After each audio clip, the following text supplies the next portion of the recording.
Hello, Shiver Seekers. Are you ready to follow us into the unknown? I'm Cynthia. And I'm Stephanie. You have found the Dark Oak in the Oaktober Fest special. Welcome to the Dark Oak, the mystery podcast with purpose. Each month, through our charity called the Branch of Hope Foundation, we sponsor a nonprofit organization related to the first episode of the month. To find out more details, stay to the end of this episode or go to our website, thedarkoak.com, to get all the details. Oh, Cynthia. Okay, so I just want to start out. I know this is your episode today, but I'm going to just start telling you how proud I am of us for making it here today. Listeners, if you only knew what it took. We are committed. So we were supposed to record last week, and I got a terrible cold. I couldn't get out of bed. And today is Monday, and this episode is going to come out on Wednesday. And I will tell you right now, both of our husbands are knee-deep in hurricane prep because there is an enormous hurricane that's going to be here pretty much at the exact time this episode is going to be put out into the universe. So if you're listening to this, say a little prayer for Cynthia and I, and basically everyone in Central Florida. Right now, Milton, which is the least threatening hurricane name I've ever heard. That's how he gets you. Milton, exactly. That's how we get you. It's funny, Barton and I were talking about, that's the name of the funny guy in Office Space. Do you remember that movie? Oh, the cult classic. Yes, I've Office seen Space? it. Yeah. Okay, so he's like Milton that lives in the closet. Like I'm gonna burn the building down. Oh, okay. That's the name of Well, Milton. see, it's a Yeah, it's like a sleeper. Yeah. Like you don't expect a Milton to get you, and then Right. You're done. So right now, Milton is supposed to be, I don't know, they're wavering anywhere between a category 3 and 5. That's going to touch land on Wednesday in Tampa. And we're right in Central Florida, more inland, but Tampa's only about an hour and a half from us on the coast. So the storm is going to come right over us. Yeah. Hopefully I can get this edited and out into the universe before we lose power. Also, during hurricane prep, I managed to slice open my leg with a piece of metal sheeting. So I had to go get a tetanus shot yesterday. So we got that going for me. It's always fun. It's always fun. Yeah, you've got all kinds of stuff going on in your camp. Yeah, my youngest, I think, is on his 4th ear infection in 9 weeks. And collectively, between my 3 children, I think we've been to the ER 3 times in the last 6 weeks. Sorry, I'm still hawking up along. I had to pause for a moment. I'll edit that out so you don't actually have to hear my disgusting cough. But yeah, so Cynthia's been through it too. So the fact that we're here today, I mean, we really love this podcast. We really love this podcast, and you, our listeners. And so, yeah, I think we've proven that. I think we've proven that. Yeah. So anyway, if you're listening to this, think about us. We will prevail. As we always do. This is not the first time. Producing this podcast has been difficult, and something tells me it won't be the last. Yeah. This is pretty mega, though. I mean, I remember it was only I think it was only like 2 weeks ago. We were like, oh, it's raining as we're filming, as we're recording for Oaktober Fest. And here I'm like, it's an actual hurricane. An actual hurricane. Yeah. Yeah. So, you know what? What does they say about the postman? Like rain, snow, sleet, or hail? Oh, yeah. Oh, you don't know it. You're just like, yeah, that sounds like it. No, I've heard that. Something. Yeah. Anyway, we're going to be like the postman or something. We think we know. Yes, we think I'm pretty sure that meant that we were committed. If not, just forget I said that. Well, we had to get it together because it's the second week of our second annual Oaktober Fest. Exactly. And we had a good one. Cynthia's been wanting to cover this case for quite a while. Tell us what you're covering today. Today I'm going to be talking about Sandra Hughes, a hiker who went missing in the Sierra National Forest just a few years ago. And there's some interesting findings surrounding her disappearance that we'll talk about. Spooky, right? It gets a little spooky. Yeah. That's if you're That's what I'm looking for. Yeah, it gets a little spooky. All right. Well, let me go ahead and get this amazing campfire story out of the way, because you know I'm loving myself some campfire stories. Yes, and listeners, if you're not a part of our Patreon, I was listening to our Oaktober Fest Patreon, and that's probably why I had nightmares last night. That's campfire story was, woo! Well, we always record and release at the beginning of the month for our Patreon, and so that was the first campfire story of the year. And apparently it was a doozy. So I've scaled them back now for more general consumption. It was like all my worst fears in one 5-minute story.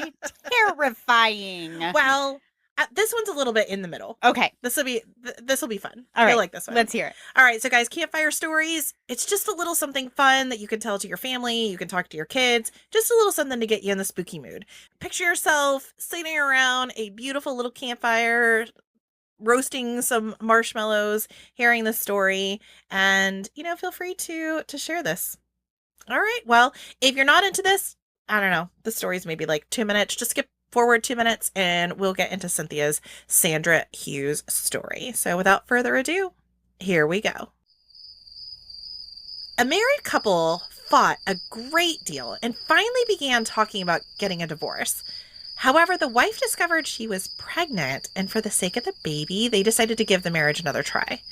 The boy was born, and the family had a short period of tranquility. Before long, the old problems, however, resurfaced, and the father and mother were fighting all the time. One night when the boy was about 5 years old, the couple put the boy to bed and then got into an enormous fight. In a fit of rage, the father put his hands around his wife's neck. And you know what happens next. Murder. Moida. It's a moida. So I told you this was in the middle. This story progressed quickly. We went from, the baby not saving the marriage to murder. Okay. Listen, it's a short campfire story, All okay? right. I can't give you the full details, all right? One thing led to another murder, okay? Just stick with me. Eventually, he came to his senses and realized what he had done and began to panic. He bundled up her body and put her into the trunk of the car and drove out of town to a swamp, of course. He took the body from the car, but rigor mortis had started to set in and it was difficult to carry her. So he slung his wife across his back as if he were giving her like a piggyback ride, if you will, and waded out into the foul-smelling swamp and watched as her face receded into the murky swamp water. The man went home and got into the shower and cleaned up, but he couldn't get rid of the stench of the swamp. The smell made him sick to his stomach. No matter how hard he scrubbed or how often he showered, he could not get rid of that smell, and it followed him wherever he went. As the days passed, his son began pretty adamantly asking where his mother was. The father told the boy his mother had gone to stay with relatives. But the smell remained, and the man began to ignore it as much as he could. One day he noticed his son was looking at him in a strange way. Every time he approached his son would step back and had this kind of look of terror on his face. One day, he walked into his son's room as he was playing on the floor. "Son, there seems to be something bothering you. Is there something you want to say to me?" "Yes, father," was the answer. "Is it about your mother?" "Yes." "What is it?" "Why is mommy's face so pale?" The father answered, "What do you mean?" And the son replied, "And why do you always give her a piggyback ride every day?" You know what this reminds me of is that like thriller horror movie Shudder. Yeah, that's exactly what I was thinking. Like he's got this backache. It's because she's like hanging on him. Yeah. That's exactly when you tell him the story. I was like, oh, I know where it's going. Oh, I know where she is. Yeah. So I went to murder, to a haunting, all that quickly. I love it. And that's a campfire story. That's a good one. I like that one. Okay, Cynthia approved. Yeah, yeah. This is the right level of scary for a campfire story. Yeah, because it's just fantastical enough. It's not actually going to give you nightmares. No, it's just a fun, like Shudder. When I first saw that movie, I was like, oh, I love that I movie. was blown away. Now, it's anticlimactic once you know what's happening, but Right. But it But- was just scary enough. just Because scary you and enough. I actually talk a big game about watching scary movies. But having had a scary movie weekend with you, I can confirm that we are both wimps. Oh, we are total chickens. Here I was thinking, like, I think both of us were expecting, like, there was a little bit, like, I felt like a little pressure. Like, I'm really going to have to watch movies that make me super scared because Cynthia's really into this. And I think you no. may have had the same feeling, like, what is Stephanie going to make me watch? And then I was like, okay, so that one might actually be a little too scary for me. And you're like, oh, me too. And I'm like, thank goodness. But see, for me, that's the fun. The purpose is to get scared. So to watch something where I literally have my eyes covered for 75% of the movie, like, that's the fun of it. But some people would say that's a wasted movie, so you don't even have to see all of it. Well, it's a wasted movie. Perhaps it is for them. But for me, the point is to, like, be giggly scared. And so for me to be sitting there with my eyes covered is me giggly scared. It's very similar to a haunted house, which, as Stephanie knows, but our listeners may not be aware, you know, I'm into theater. I'm into stuff like that. And I thought, you know what would be just perfect for this time of year? Let me go be a scare actor at a local haunted house. Good in theory. Good in theory. It's not really for me, for reasons that are just, I'm 42. Quite frankly, being out till midnight, 1 o'clock, just not my thing, which is what's required when you're a scare actor. But the funny part is, even, like, I won't even walk through the house to get to my place. I have to go in a certain doorway because of all the things popping out. And I know they're going to pop out. I'm terrified even just getting into the place where I have to be at this haunted house. I'm just waiting for the flood of emails we're going to get asking where you will be. I mean, you're going to have people just stopping asking for your autograph at the beginning of your scare house. Oh, well, if you can figure out where I'm working for safety reasons, we probably For safety reasons. That's right. That's right. You can't have a huge line at the scare house. For safety reasons, we probably don't want to say. But to give you an idea, Cynthia and I support each other in pretty much everything. And I don't know if you've noticed, but I have not volunteered to go to this haunted house to see you. I'm sorry. I don't blame you. I have removed myself from that invitation. Well, and I will tell you, it's a local haunt, but it's at a farm out in this rural area of Central Florida, and it's only the second year, but they invested. Like, they made the reviews on this place are like, it's as good as Halloween Horror Nights, other places like that. They really, Which is the Universal Studios production. Yeah, which is huge. I would Yes. have assumed everybody Yeah.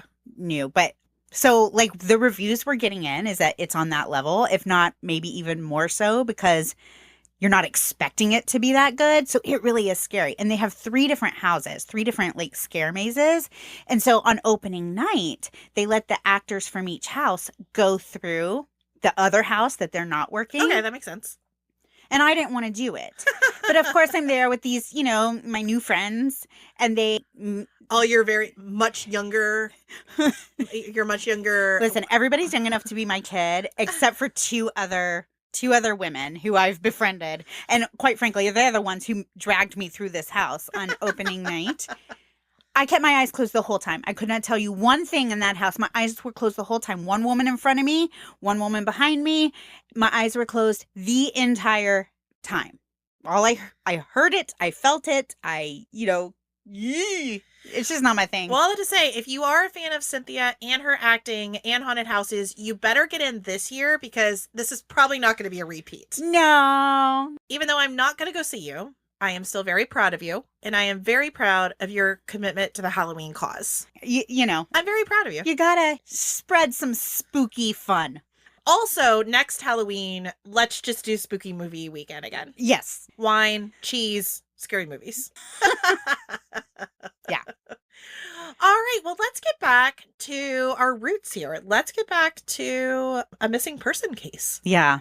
And I will tell you, this one's really sad. Yeah, it's sad. So I'm going to talk to you about Sandra Hughes. She was a 54-year-old woman who, after 2 divorces and no children, had decided to live her life in a way that felt authentic to her. She never really stayed in one place for too long. She lived a bit of a nomadic type life moving every few months or years. And at the time of our story, she had just moved to California from Maui, Hawaii. Oh, wow. Right, which for me, I'm like, okay, I can see moving around, but you're going to leave Hawaii? Right. That's kind of a big jump, too. Wow.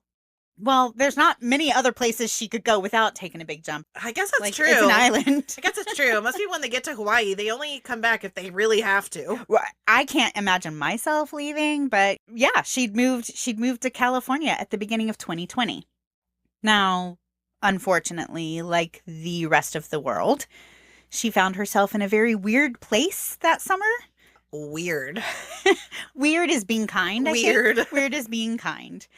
As we all coped with the global pandemic in our own way, Sandra, who went by Sandy, did the thing that brought her the most peace. She decided to head for the great outdoors.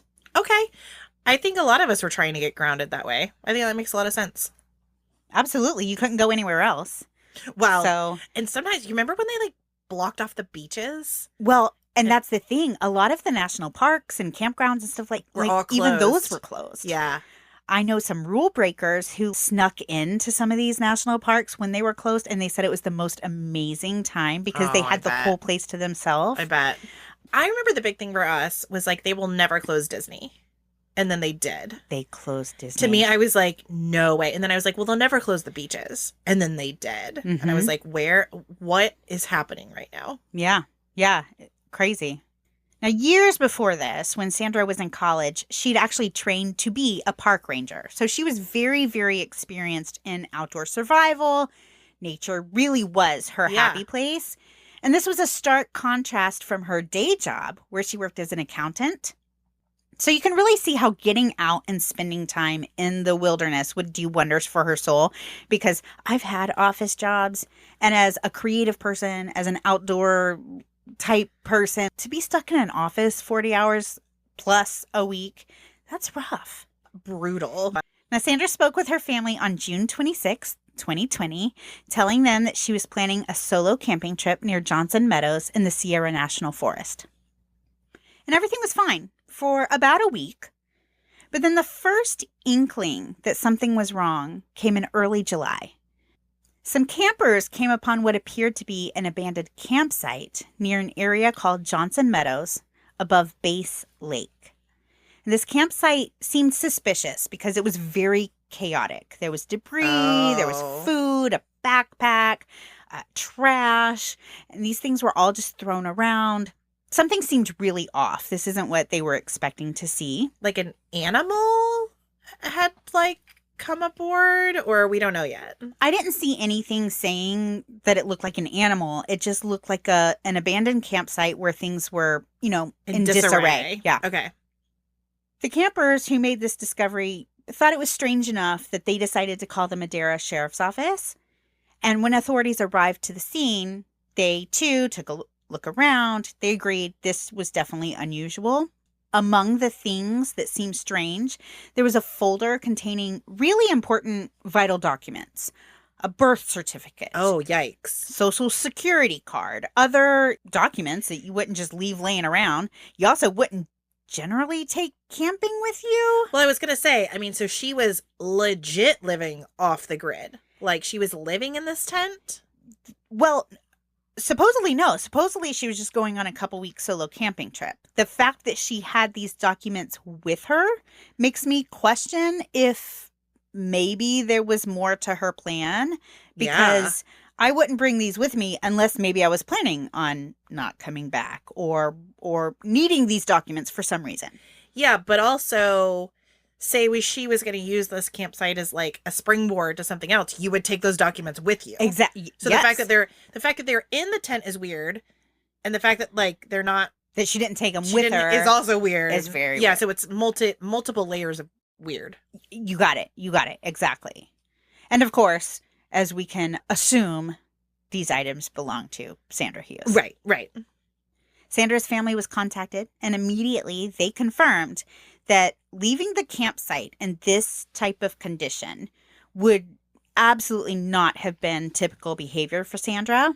No, I mean, especially if she loves nature. I mean, she's going to pick up that for herself. Right. I'm sure right. literally her rhetoric going through is, give a hoot, don't pollute, just like it was for us. Oh, and see, the one I think of is leave no trace. Oh, Like, okay. Yours is the more mature one of the well, two. that checks. I like to picture the owl. Give a hoot, don't pollute. Don't pollute. Yeah. This is what I tell my kids all the time. I'd actually forgotten about that. I've forgotten about that. But yes, first of all, she was a huge environmentally conscious person. And if you're not an outdoorsy person or a person who spends like a lot of times in these forests and stuff, you may not realize that even when you're there, this population tends to be very respectful of the area Yes. and the land. Even if you're there, most of the time you're not going to hear loud music playing. You're not going to hear a lot of a big ruckus. It's just they're very respectful of the land, of the wilderness, of this area. Generally, if you're a person that would go and set up a camp in this area, you're going to be somebody who's very respectful of the area you're in. Right. Even when you're still staying at the campsite, you're still Right. going to leave your campsite tidy. But then on top of that, she was just a tidy person in general. Okay. So, Well, I meant she's an accountant. I feel like respect for nature, accountant. I feel like all those things you're going to stay a little tidy, yeah, that makes sense. right?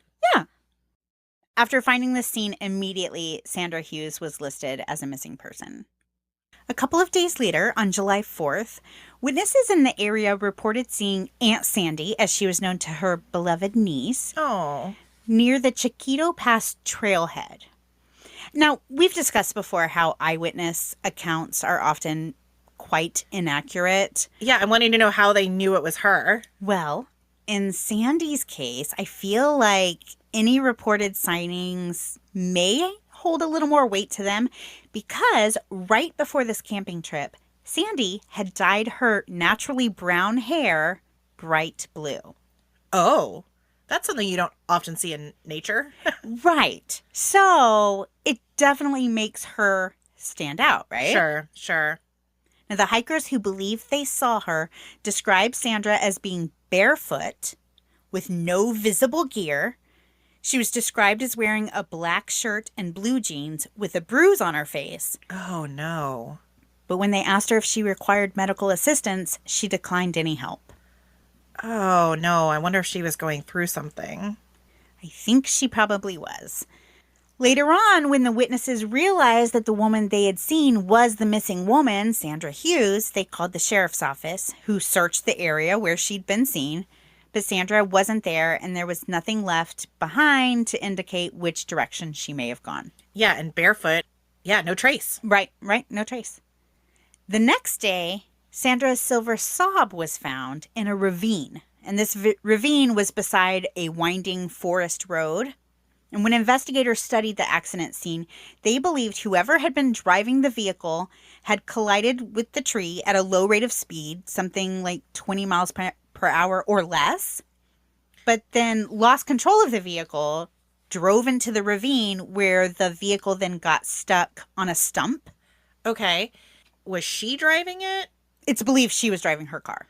The interior of the vehicle was also very chaotic, much like the abandoned campsite. Oh, yikes. Now, the discovery of her car in this location further confirmed that Sandra probably was the woman the hikers had seen the day before, because this ravine where the car was located was very near the Chiquito Creek trailhead. Oh. So that's probably where she would have parked if she were going on a hike. A trailhead is generally where you sure. park to get out. Sure. It's the beginning of the trail.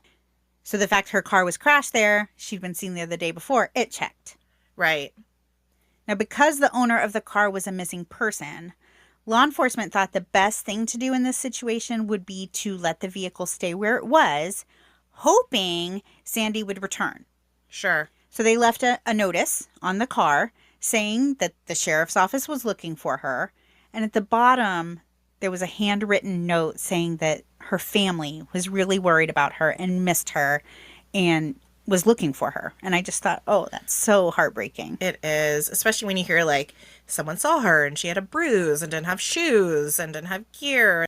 None of that is good. No. And I think it's safe to say, now that we know that she was probably involved in a car accident, And then somebody sees her with a bruise on her face and she's shoeless and, the areas where she's believed to have been are in disarray.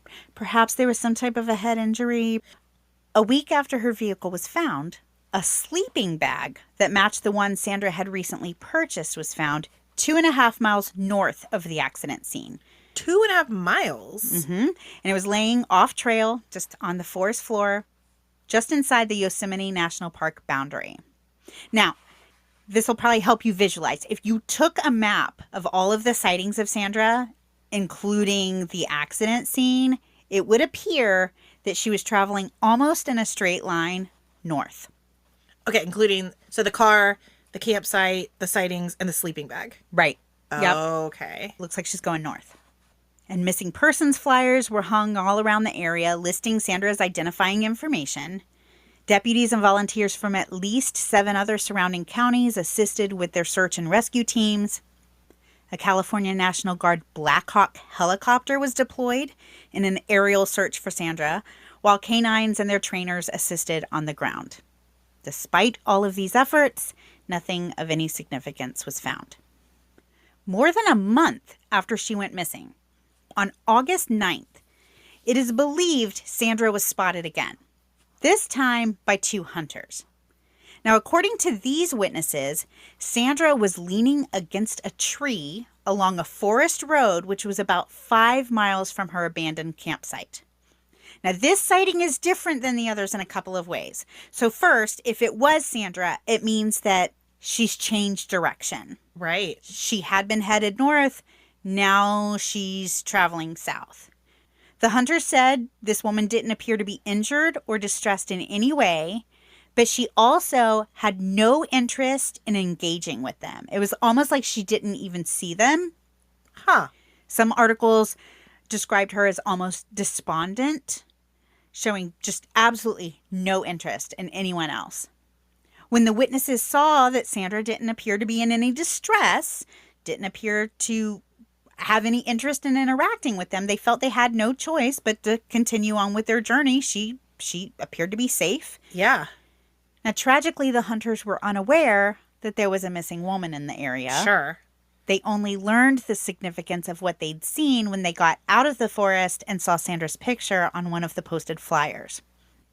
They described Sandra as thinner than her photograph represented, and that checks. She's been out a month. Right, a month. But they also described her as wearing different clothing than any of the previous witnesses described seeing her in. Huh. These witnesses described her as wearing overalls and a floral print shirt. And that's the other strange detail about this particular sighting. Because again, it's believed Sandra was traveling without any equipment, including shoes. Right. All previous eyewitness accounts put her in the same clothing, a black top and blue jeans. And they were all going in a similar direction. But here we have witnesses saying she's wearing something else and she's moved. And everybody thinks this sighting is credible? Well, despite the discrepancy in the clothing and the direction, the hunters insist the woman they saw was Sandra Hughes. Okay, and again, she's got that distinctive blue hair. She's got blue hair. Now, I will say this. If she really has been wandering around in the forest for a month, I don't think the fact that her direction changed is that big of a deal. No, that's true. In 5 miles, again, in a month, is not a huge difference. Right. And at the same time, to wear the same clothing for a whole month. I mean, I understand maybe she didn't have extra clothing with her, but that doesn't mean she couldn't have come across somewhere. Another campsite. Or maybe somebody offered to give her some. Right. Somebody who hasn't come forward and said they saw her. Right. I think for me, it's unusual, but it doesn't mean that this was not Sandra. Yeah, I'm with you. The Madera County Sheriff's Office says they continue to carry out searches, but according to Sheriff Tyson Pogue, this case is extremely difficult because there really is such a lack of clues. And part of the reason why there's such a lack of evidence is because of a creek fire that began in September of that year, 2020, and it destroyed the areas where Sandra had been sighted.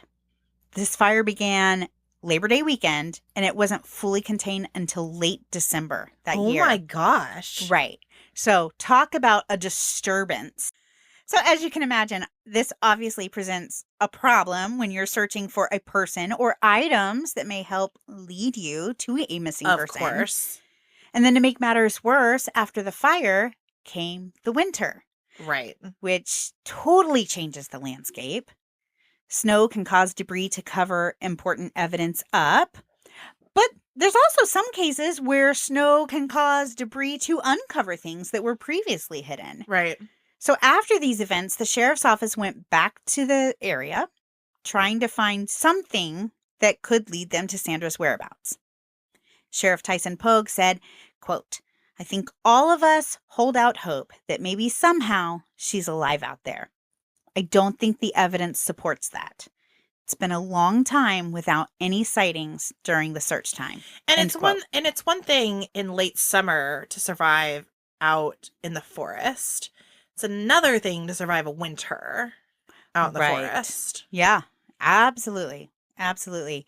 And I will tell you, and we're going to talk about it in an upcoming Patreon case, but I've been doing some research, and people can die of hypothermia even in temperatures like in the 50s and 60s, which doesn't seem like it's cold enough. But if you get wet Yep. or just, All different forms of just exposure. right, then you can suffer from hypothermia, which Yeah. I wouldn't have thought. And again, if she has had some kind of head injury, she may not be thinking through that. She's not really using her survival skills per se. Well, the You know? fact to me that she left her campsite behind. Yeah. She's traveling barefoot. Right. She's not interacting with any of the other people she's seeing that we know of. Tells me something's not quite right Sure. with her behavior. Sure. It would be one thing if her family had come out and said, yeah, that's typical of her. She's kind of she doesn't really like people. She doesn't want to talk to people. She, reclusive, things like that. But that's never been reported about her. Right. To this day, the Madera County Sheriff's Office says if you come across a potential clue related to Sandra, something like clothing or maybe some other item that raises suspicion, especially in this area where Sandra was last seen, Sure. they would like for you to please contact the department, but make sure to drop a pin on the GPS app on your phone so that investigators can know the exact location of the potential evidence.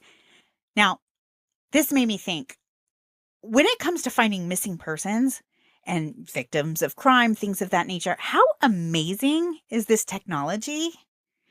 So it took me back to the Kathy Moulton case, where all those years ago, a hunter found what he believed to be human remains. Yep.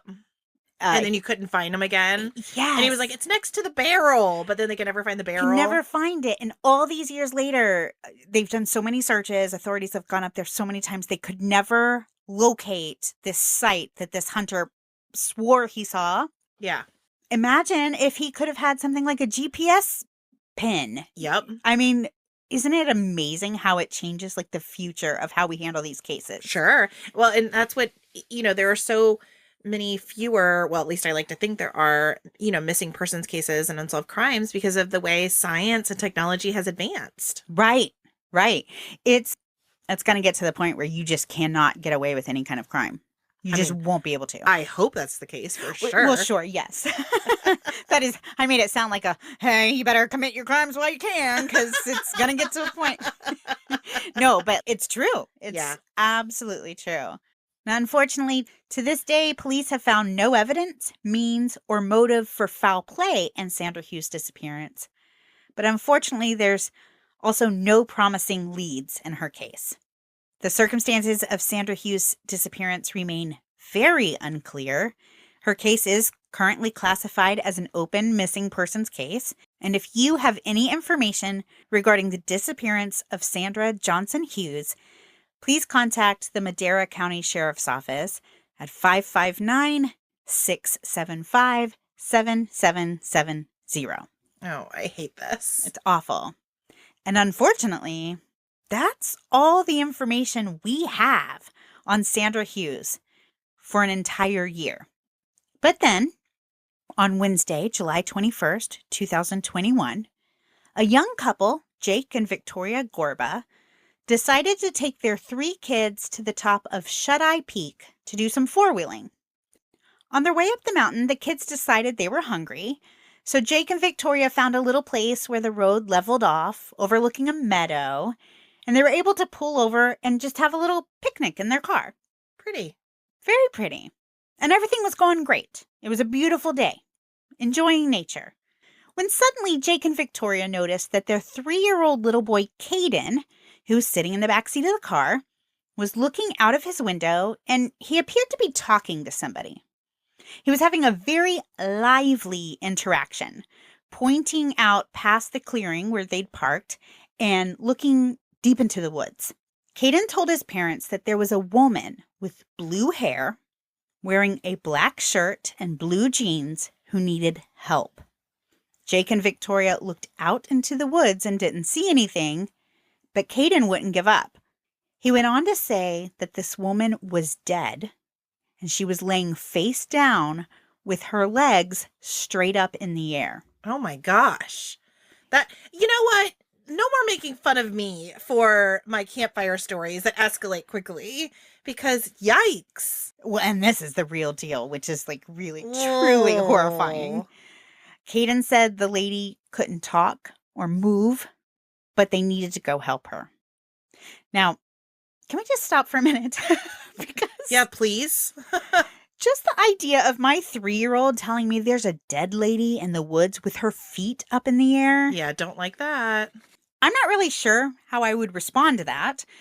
But Caden's parents went out into the woods because Caden wasn't dropping it. They went out and looked. They didn't see anything. Well, when your kid says somebody needs help, you want to honor that, right? You do. And Caden kept telling Victoria, trust me, Mom, trust me. Oh, bless his little heart. I know. So they went out and looked, but they didn't see anything. But they were freaked out enough that they decided that their day in the woods was over. And yes, good choice. Yes. So they skipped going to the top of the mountain, and instead they just headed home. But even getting out of the woods was not enough to get what had happened out of their heads. So that evening, Victoria made a post on Facebook just saying what had happened and asking if anybody knew anything about this particular area that might help shine some light on what had just happened. Okay, fair.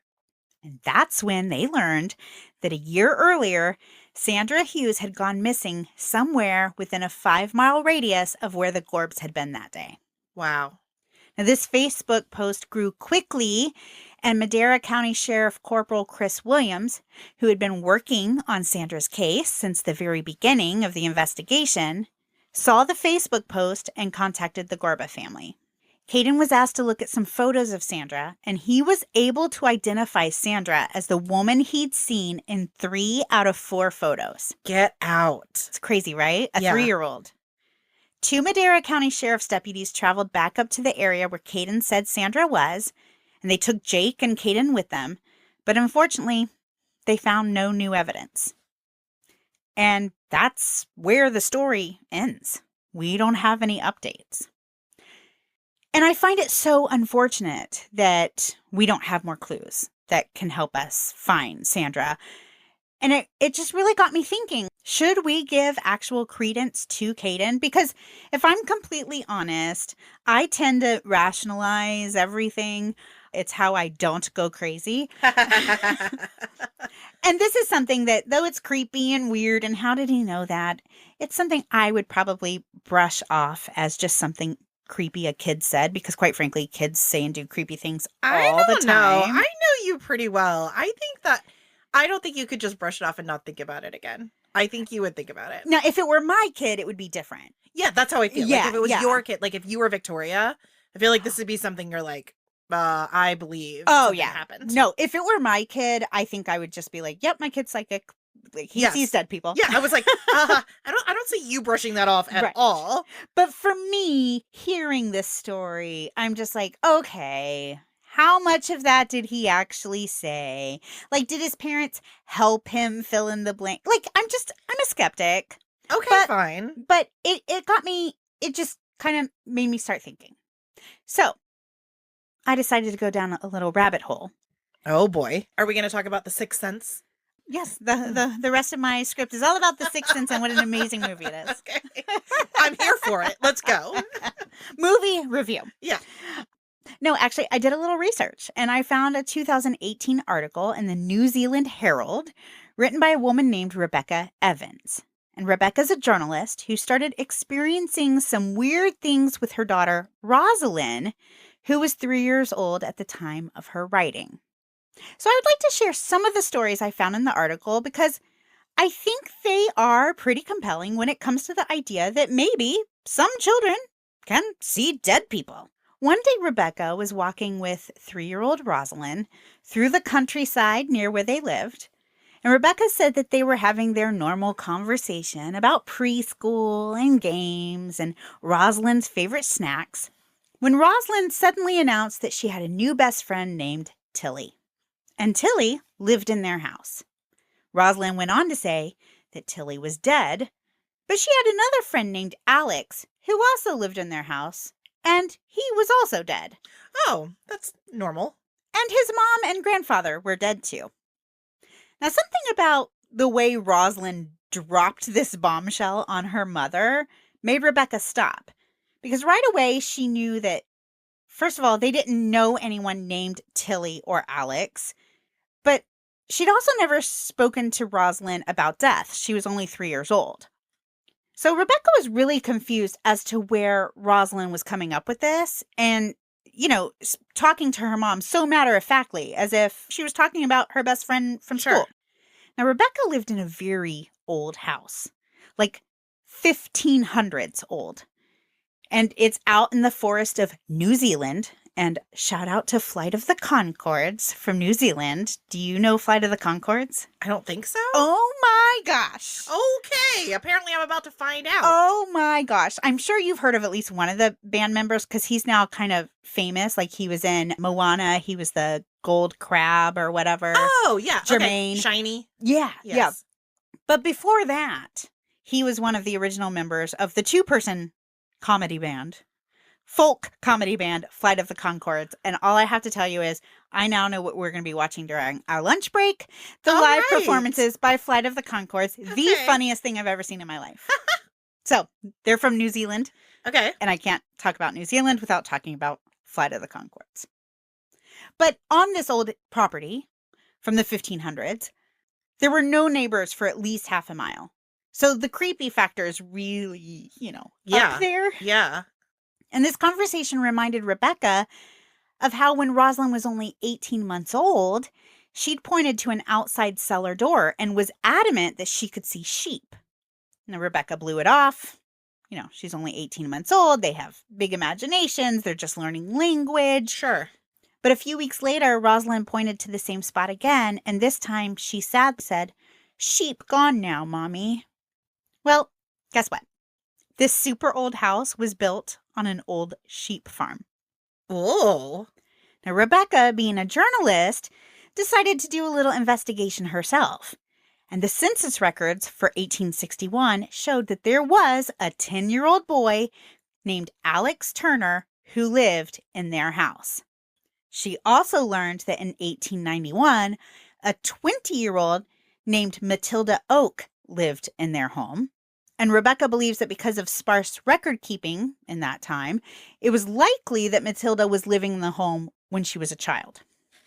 This sent Rebecca down a rabbit hole, and that's when she learned of mother of 6 Katie Jones, whose 11-year-old daughter Alice had been talking about seeing people no one else could see since she was 2 years old. Katie said when Alice was 2, she started crying a lot, saying that there were 2 men in her room staring and shouting at her. Ooh. She didn't like it, which no. who would? Ugh. I got shivers. I know. Like that.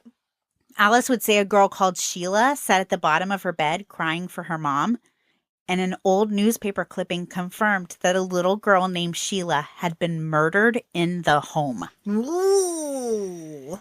Alice told Katie that Katie's grandmother, who Alice had been named after and who had died a year before Alice was born, was coming into her bedroom, and she had told the scary men to go away, and they did.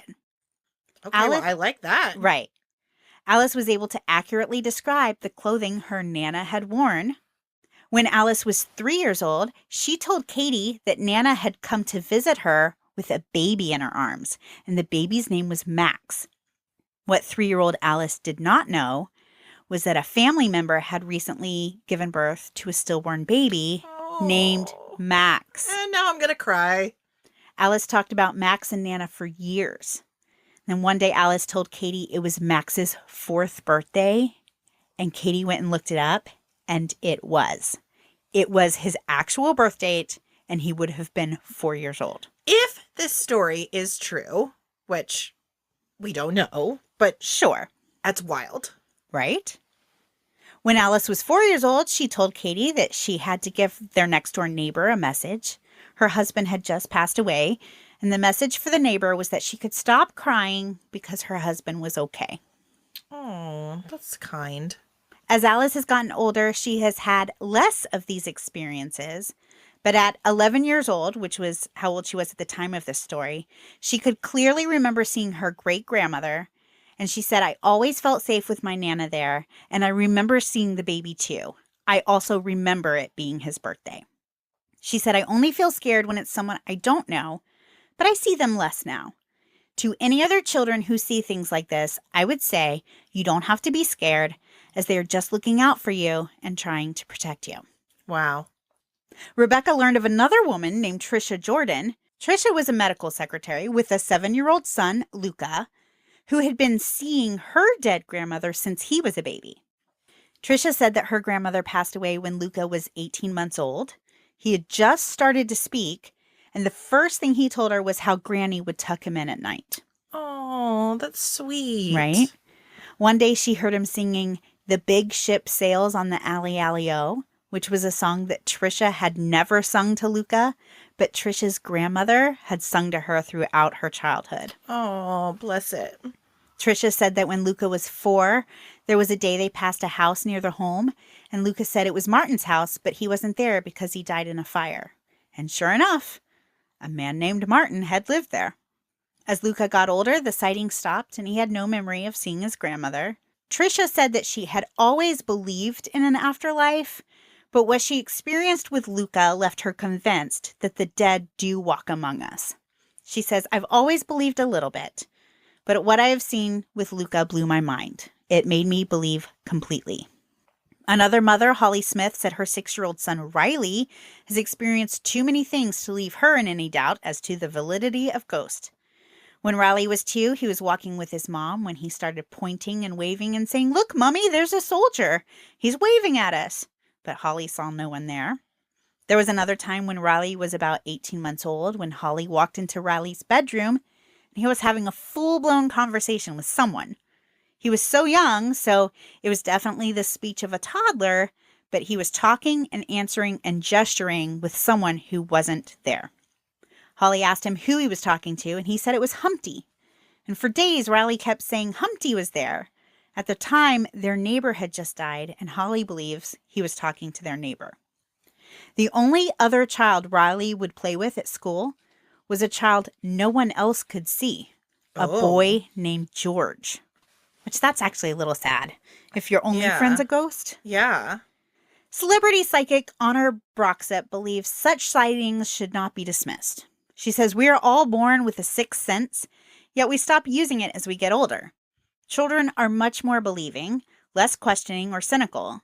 They've not yet been conditioned to think that it's all just nonsense.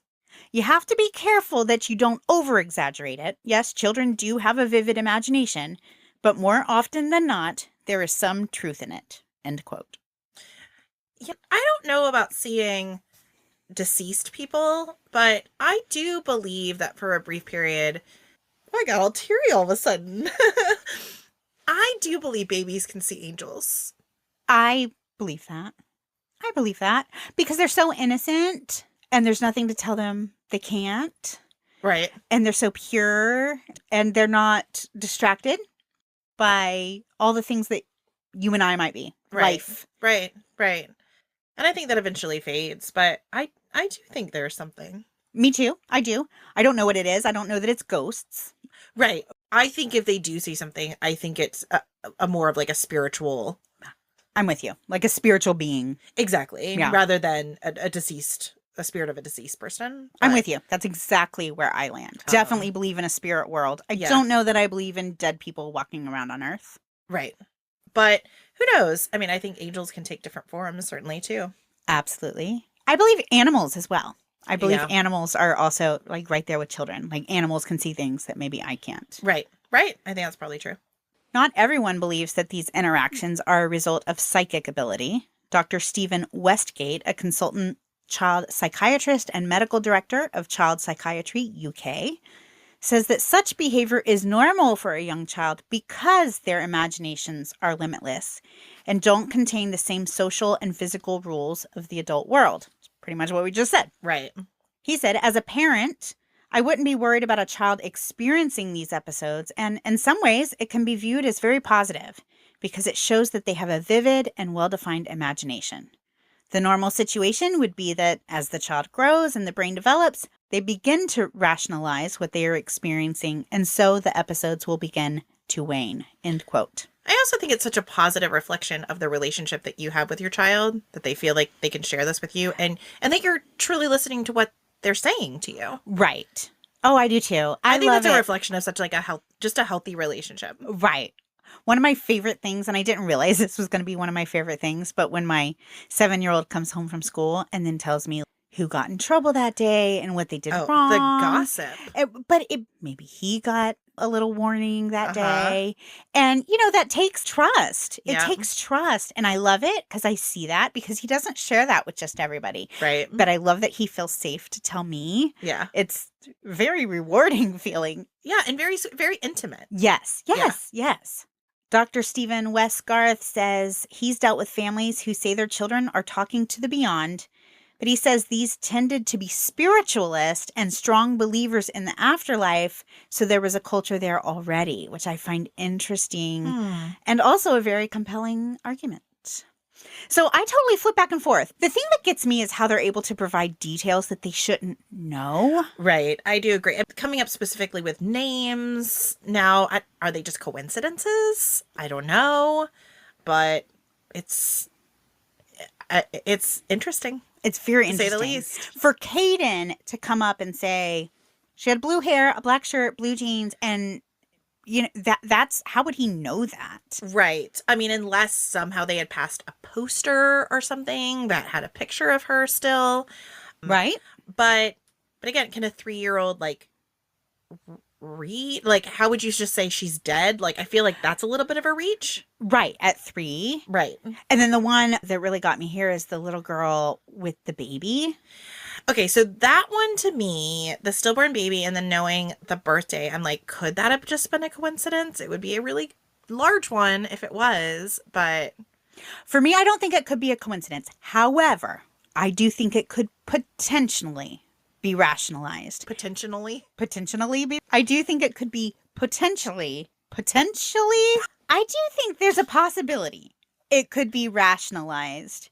First of all, if a close family member loses a child, that's something that the parents are probably going to discuss, right? And as parents, I feel like we so often think we're discussing things where our kids aren't listening. Oh, yeah, but they're little bat ears. I tell you, they can hear everything.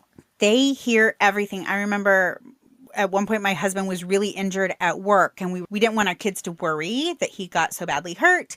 We didn't think he knew about it. And then one day, just out of the blue, he's like, hey, remember that time when Daddy got really, really hurt and blah, blah, blah, blah, blah. And we were like, how did he know this? So I can see the parents talking about, baby Max, and it was his birthday, or he would have been 4. Yeah. And thinking she's Right. not listening. Right. And then she is. Right. But if that's not the case, well, then I don't know how she knew that. Yeah, and it's very hard to know because really all you have is the parents' account of what happened, and it's hard to kind of splice that apart. But it's still very interesting. Very interesting. So I brought you a couple of mysteries here today. The most pressing and important one, of course, is where is Sandra Hughes? Where is Sandra? Is she alive and lost? Is she alive and choosing to not be found? Which I actually think could be a real possibility, given the fact she brought those important documents and she is a survivalist. Now, I will say it doesn't appear her behavior is pointing towards someone who's making safe choices. Well, she brought the papers, but then she left the papers. She left them. True, true. Which makes you wonder, why were they there to begin with? Well, that's the part that makes me think, was she planning on not coming back? Yeah. But then again, she kind of led this nomadic life. So what if she's out and she decides, you know what, I like this spot here and wherever I landed. I'm just going to stay. Yeah, and maybe she's a little like that. Right. She's probably not still alive unless she did find shelter and, appropriate clothing and a way to stay safe. A different life somewhere else, sure. I would imagine. But I don't think it's out of the possibility. I think that's the hope. Right. I mean, that's the most positive of all outcomes in this situation. Absolutely. But in talking about what happened to Sandra, I think we also have to, ask the question, did she, in some capacity, reach out to Caden and ask for help? Yeah. Ooh. Who knows? 2020. So It was a year of weirdness already. A year of weirdness. Oh, man. And that just wasn't that long ago. She could still be out there. Well, that's what I'm saying. Like, it's not been 40 years and she's never been found. She could still be out there. It's only been 4 years. Okay. Just at 4 years. Well, I guess. Well, I'm going to stick with the fact that we could find her. Right. And again, remember, it's not like I'm just lost in the woods. Right. She was a survivalist. And lived a nomadic lifestyle and enjoyed being out in nature. So all these are adding up to the fact that she could be living off the grid somewhere. Right. And if the last sightings on August 9th by the two hunters is accurate, it means she did survive for more than a month. Right. Which I don't know that everybody would. Right. And the hope would be that she would have found somewhere safe before the fire and before the winter. Right. Wow. Okay. Good story. That's our case. Good case. All right. Well, do you want me to throw in our Branch of Hope Foundation?